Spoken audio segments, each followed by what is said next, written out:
Boa noite a todos. Que possamos todos estar sob as bênçãos amorosas do nosso amigo Jesus e que Ele possa nos propiciar paz, equilíbrio, harmonia íntima e muita tranquilidade em todos os momentos da nossa existência. Sou trabalhadora voluntária do Núcleo Espírita Alta de Souza, lá do IPSEP. Meu nome é Diana Carneiro e hoje nós trazemos o tema que está inserido no Livro dos Espíritos, na terceira parte, do capítulo 12, da perfeição moral. E o tema mesmo o tema da nossa conversação são as virtudes e os vícios, das questões 893 a 906. E vamos iniciar fazendo uma prece. Amigo Jesus, obrigada, Senhor, por mais essa tarefa, por mais essa oportunidade de conversarmos sobre tudo o que Tu nos trouxeste há mais de 2000 anos. E ainda hoje estamos, Senhor, na luta, na peleja, de deixarmos para trás tudo aquilo que trazemos de mal no nosso coração, para adquirirmos, Senhor, as santas virtudes que nos poderão levar a Ti, conforme o nosso comportamento diário. Fica conosco, Senhor, ilumina as nossas mentes, os nossos corações, e que possamos estar o tempo todo, Senhor, com o vosso amor em nosso coração. Muita paz para todos. Pois é, os vícios e as virtudes, mas para entendermos melhor como adquirirmos virtudes, por que temos vícios, então é bom lembrarmos que ao sairmos das mãos do Criador, até então na condição de princípio espiritual e ainda estagiando pelos reinos vegetal e animal, em muitas formas diferenciadas e necessárias à nossa evolução, ao nosso aprimoramento, ou seja, a evolução e aprimoramento deste princípio, e então até chegarmos à condição hominal, à condição humana, embora ainda nos primeiros estágios, nas primeiras formas primitivas, não tendo ainda adquirido razão e o livre-arbítrio, não passávamos de seres simples e ignorantes. Simples, porque tínhamos saído da mão do Criador ainda. Ignorantes de tudo, não tínhamos ainda experiências, não tínhamos ainda vivenciado nada. Então, somente com o pensamento contínuo, a razão, a análise e o livre-arbítrio é que adquirimos o discernimento. É que o ser humano sai dessa condição de simplicidade e de ignorância, passando a adquirir a responsabilidade da consciência dos seus atos e, consequentemente, a conseguir discernir entre o certo e o errado. Desse modo, observamos que todos os filhos de Deus foram criados simples e ignorantes. E até mesmo os que hoje já se encontram na condição de anjos, de arcanjos, de cristos, como nosso Mestre Jesus, que ao saírem das mãos do Criador, passaram pela necessidade de aprender, de adquirir experiências, até chegarem à condição em que hoje se encontram, né? A condição de pureza e de perfeição relativa. E é por isso que nós, espíritos imperfeitos, que ainda estamos em aprendizado, nós, seres pertencentes a este planeta de expiações e de provas, e portanto estamos ainda mais próximos à animalidade do que a angelitude, ainda trazemos muito da nossa ancestralidade, ou seja, trazemos um desvirtuamento do discernimento entre o instinto e a inteligência. E por que dizemos discernimento? Porque o instinto nos foi oferecido por Deus para nos proteger. Porque quando estagiamos na condição de feras, possuíamos instintos, inclusive os instintos do orgulho e do egoísmo, por pura necessidade de preservação da própria existência e da existência da espécie em que estagiávamos, não é? Então, os animais, sim, eles precisam mostrar sua força, seu poder de caça, que aí está a demonstrar o instinto do orgulho e mostrar também de quem é a caça, de que eles não dividem com nenhum outro animal, não é? Fora da sua espécie. E sem falar da predominância do macho sobre a fêmea e os filhotes na hora da alimentação. E aí se patenteia o instinto do egoísmo, mas que era realmente necessário para a sua preservação e a dos seus. Não é? Então, por atavismo, ou seja, uma herança física ou psíquica, que quer dizer isso, atavismo.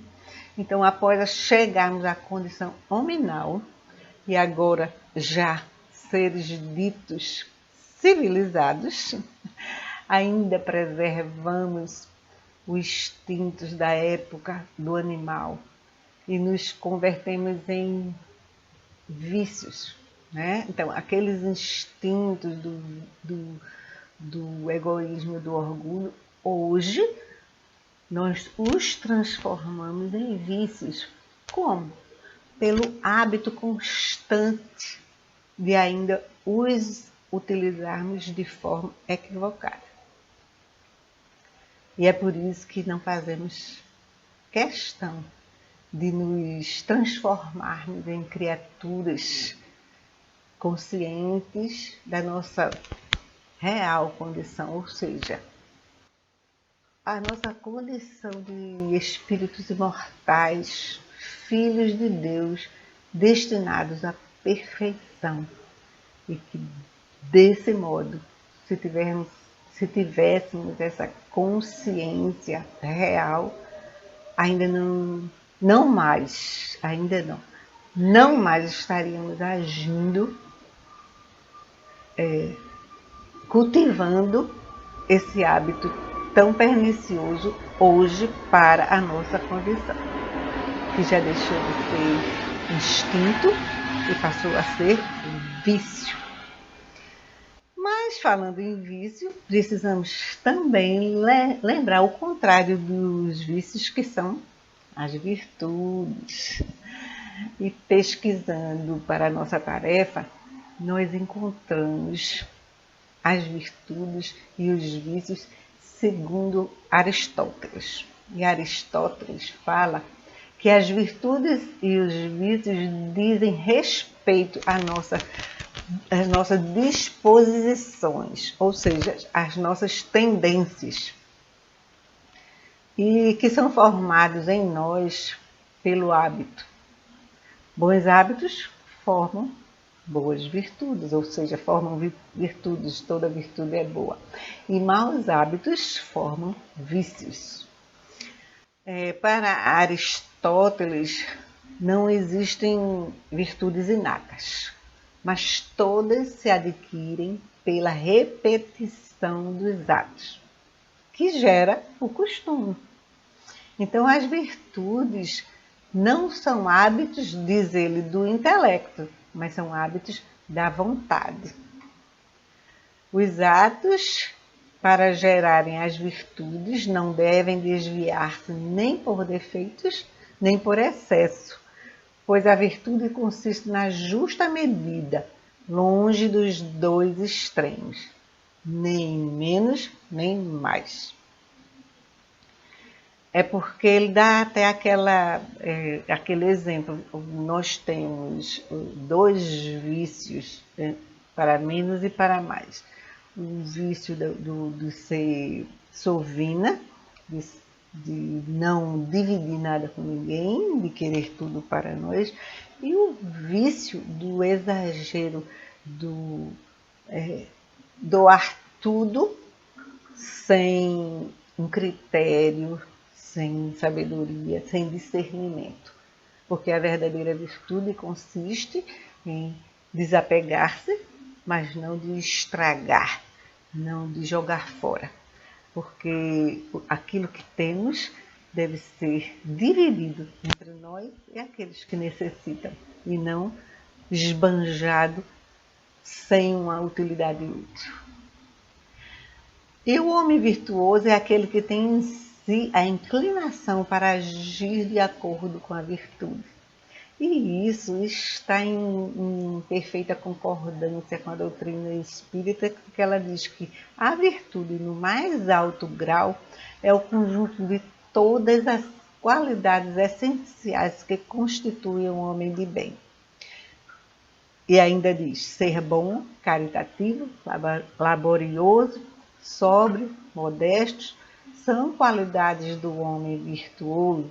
Nós encontramos esse trecho no Evangelho segundo o Espiritismo, no capítulo 12, Sede Perfeitos, item 8, a virtude.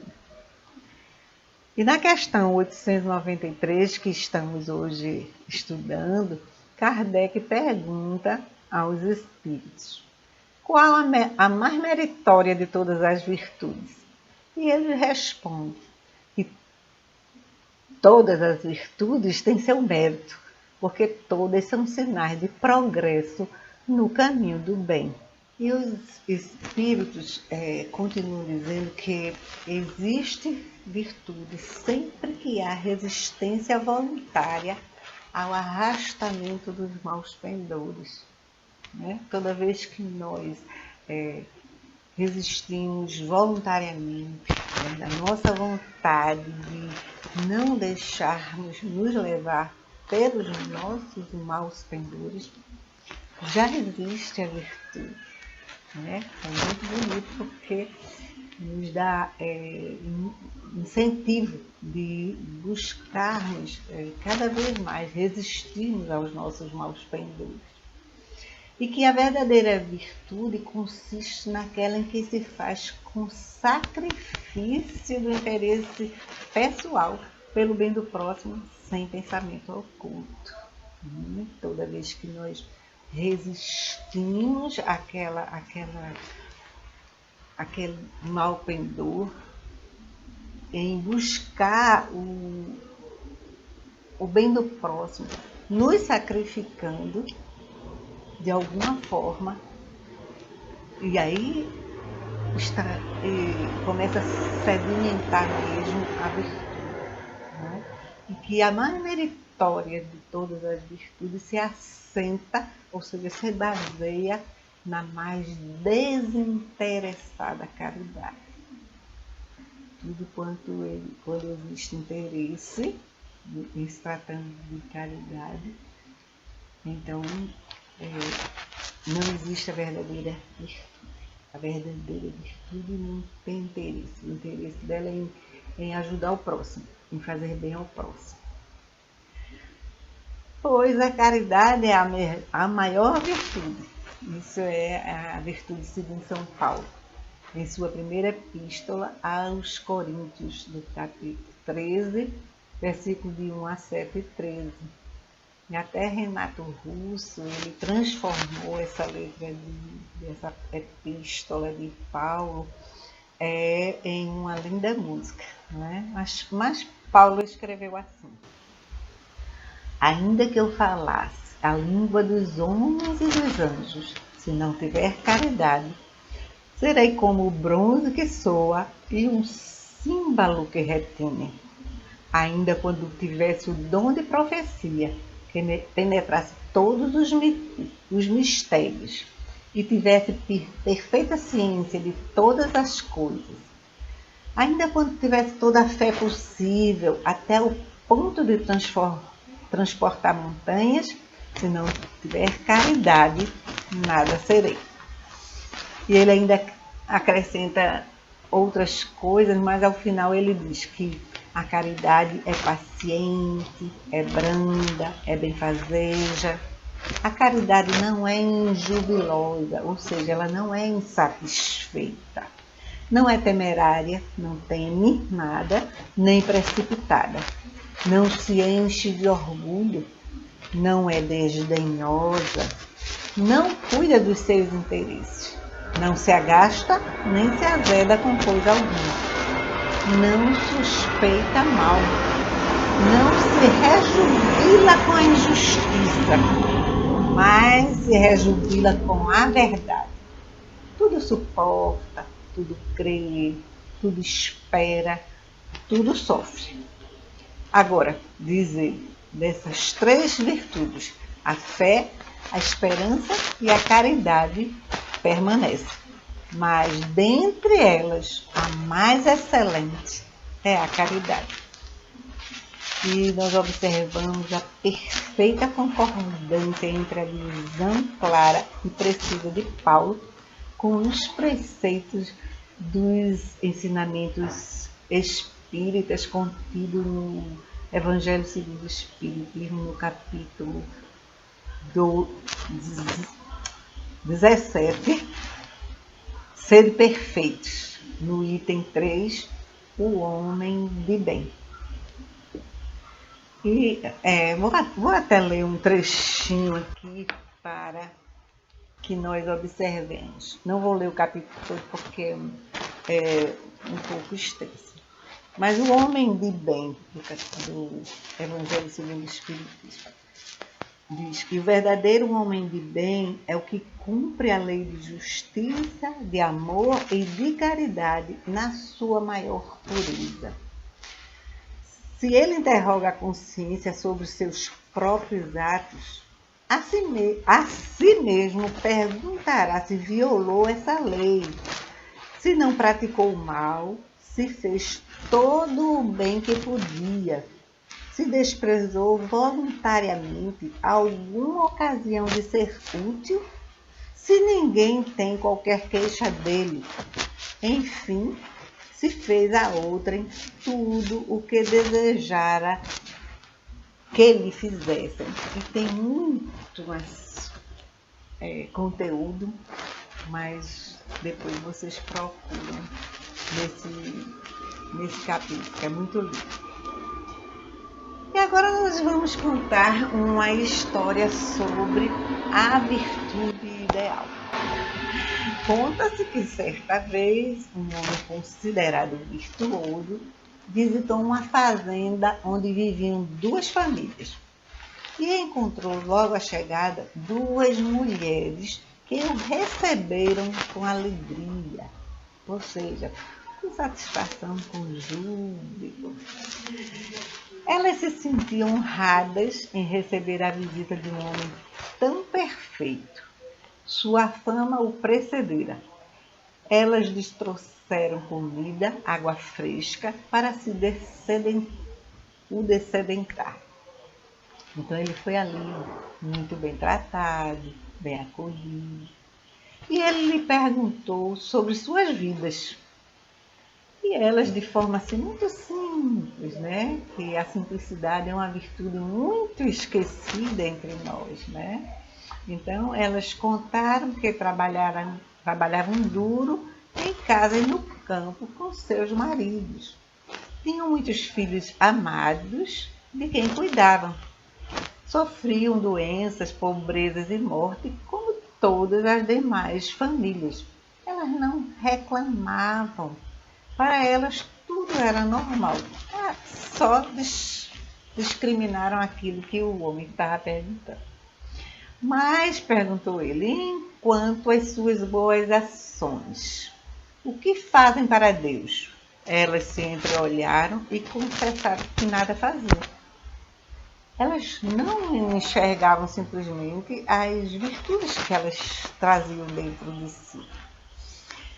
Elas não tinham dinheiro para dar por serem assim muito pobres.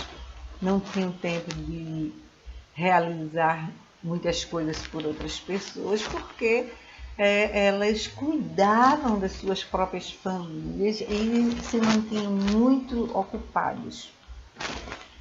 Mas elas se acreditavam muito felizes, ou seja, elas diante da pobreza, diante do trabalho, da necessidade de estar em constante trabalho com a família, no campo, elas eram gratas por tudo o que tinham. Então esse homem se despediu das duas mulheres e se foi. Mas passando pela casa vizinha, como ele tinha ficado intrigado com aquela vida tão simplória daquelas duas mulheres, ele perguntou a um homem que trabalhava no jardim a respeito delas. E o homem respondeu: ora, são as melhores pessoas que já existiram. Elas moram aqui há 25 anos e ninguém ouviu qualquer animosidade delas. Não viu nenhum rancor, nenhuma antipatia, nenhuma aversão elas demonstravam a ninguém. E ele acrescentou que elas já passaram por muitos sofrimentos. E disse ainda que elas se importavam com seus próprios problemas, não se intrometiam na vida de ninguém, não julgavam ninguém, não condenavam ninguém. E que recebem a todos com palavras doces e um sorriso agradável.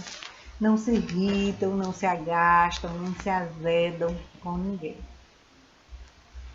Então, uma luz diferente se fez no íntimo daquele homem, não é? Porque ele pensou: tenho vivido sozinho todos esses anos, controlando o meu temperamento, sendo paciente e cordato. Mas será que eu poderia ter feito o mesmo com as preocupações de uma vida em família? Será que ele teria sido virtuoso se ele tivesse dividido a vida dele com uma família?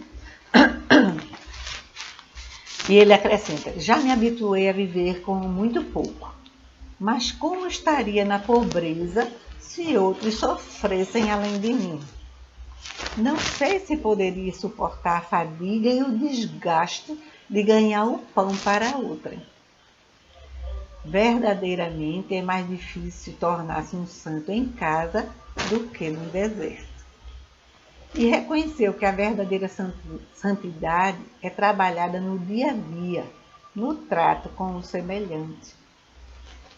Isso é uma verdade em contexto. Ninguém pode trabalhar virtudes se não tiver contato com o ser humano. Por isso Deus é tão sábio que nos colocou em família para trabalharmos as nossas dificuldades, os nossos vícios, que é no trato do dia a dia com a nossa família que nós vamos adquirindo paciência, resistência, podando as nossas arestas. Então, ele alçou uma prece profunda a Deus, pedindo por uma nova chance, a de participar da vida comum, onde desejava encontrar um espaço para devotar-se ao próximo e servir aos seus irmãos. Eu achei muito linda essa história. E nós observamos o que nessa história, né? Primeiro vamos ressaltar o quê? Que a virtude só se desenvolve no trato com os semelhantes. Ninguém consegue adquirir virtude vivendo isolado. Porque viver sozinho a gente vai testar o quê? Por que então, onde estaria o exercício? Onde está a prova? A provação do trato com o semelhante. Como é que nós vamos aparar as nossas arestas, nosso orgulho, nosso egoísmo, com a vida em família, com a vida entre as pessoas que trabalhamos juntos, que convivemos, que vamos aparar essas arestas, porque é muito fácil ser virtuoso sem ter que conviver com ninguém. Um eremita no deserto não desenvolve virtudes de jeito nenhum. E segundo, que o virtuoso não sabe que é virtuoso. Ele não percebe as suas virtudes, Basta ressaltar alguma virtude nossa para não a possuirmos, pois o virtuoso, antes de tudo, ele é modesto. Sem a modéstia não existe virtude.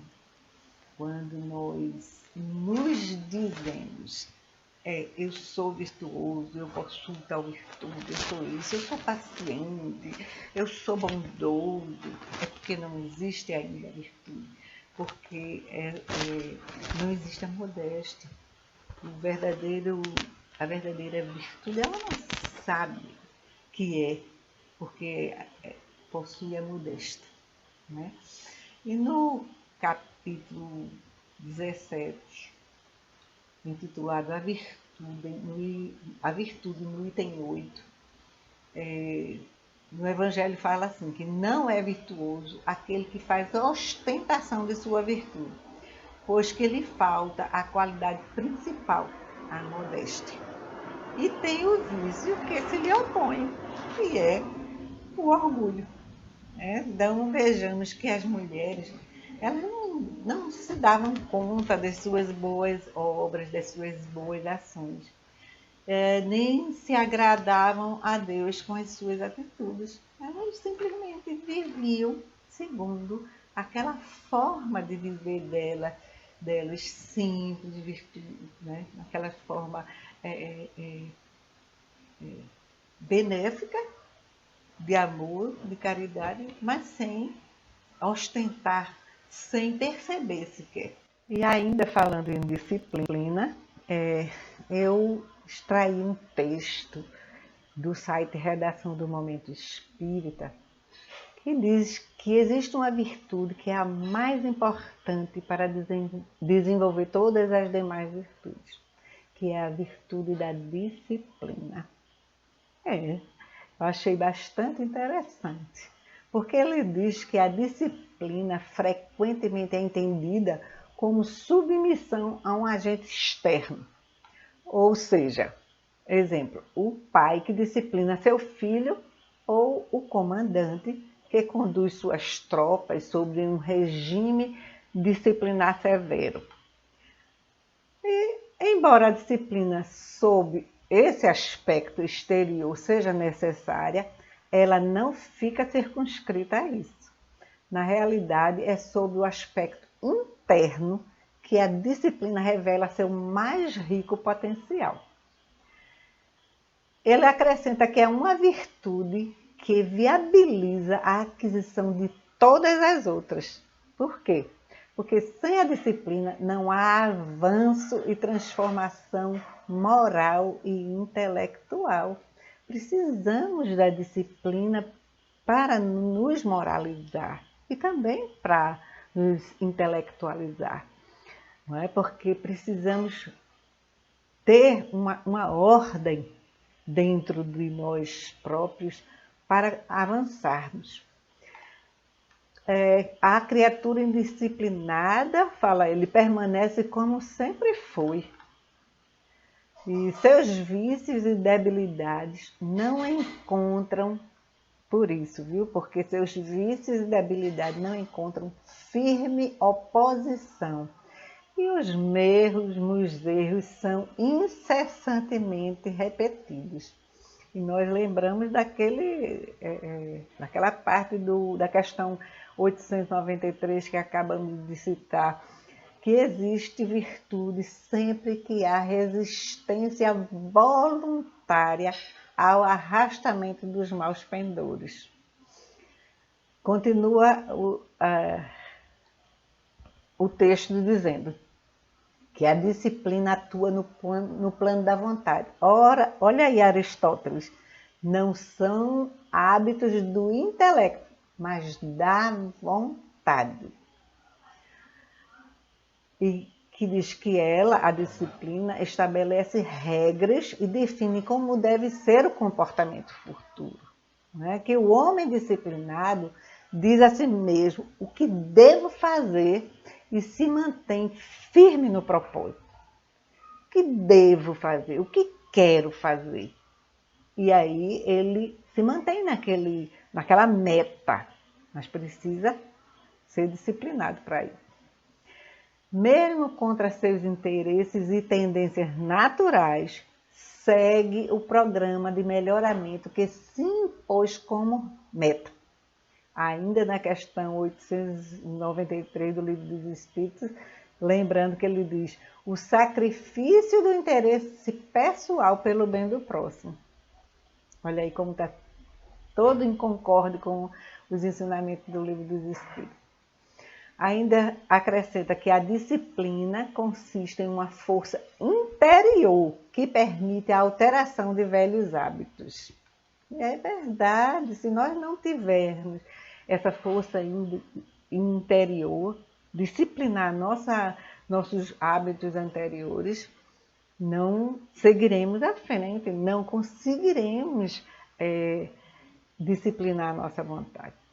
Não se trata apenas de decidir ser melhor, mas de colocar em prática o que se decidiu.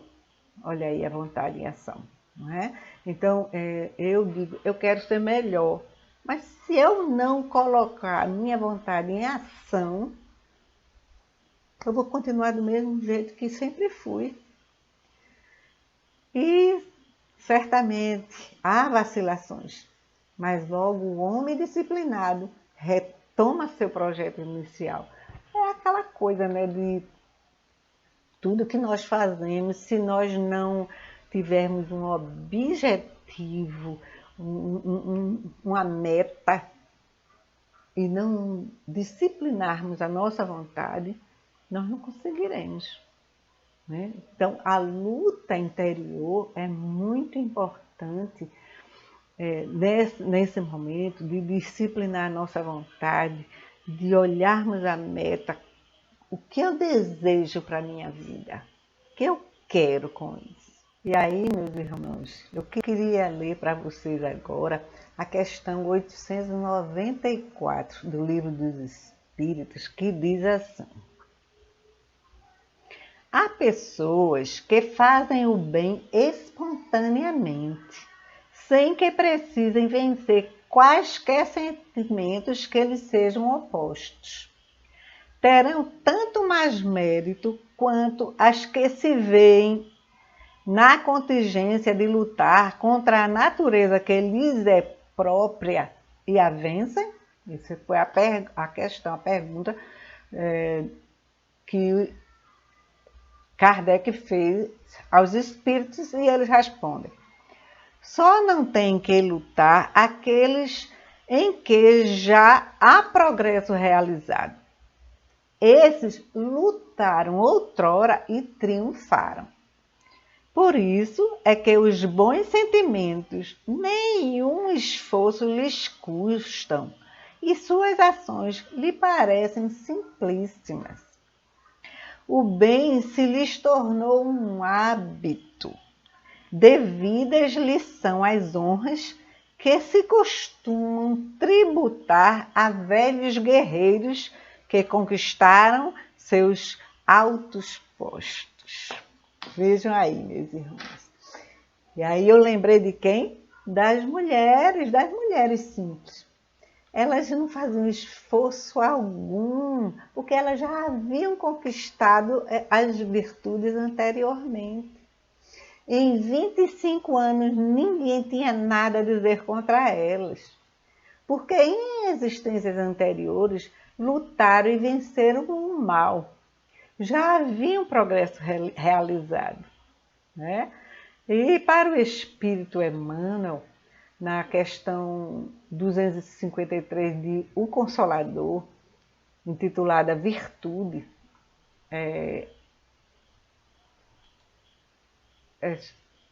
os homens, né, fazem, através de Chico, a pergunta a Emmanuel: a virtude é concessão de Deus ou é aquisição da criatura? E após em outras palavras, ele diz que a virtude é sempre sublime e morredora aquisição do espírito nas estradas da vida, incorporada eternamente aos seus valores, conquistados pelo trabalho do esforço próprio. Pelo trabalho do esforço próprio. Ninguém pensa que vai conquistar virtude do nada, sem esforço, porque a conquista da virtude é um trabalho interior nosso, de cada um, é uma conquista nossa.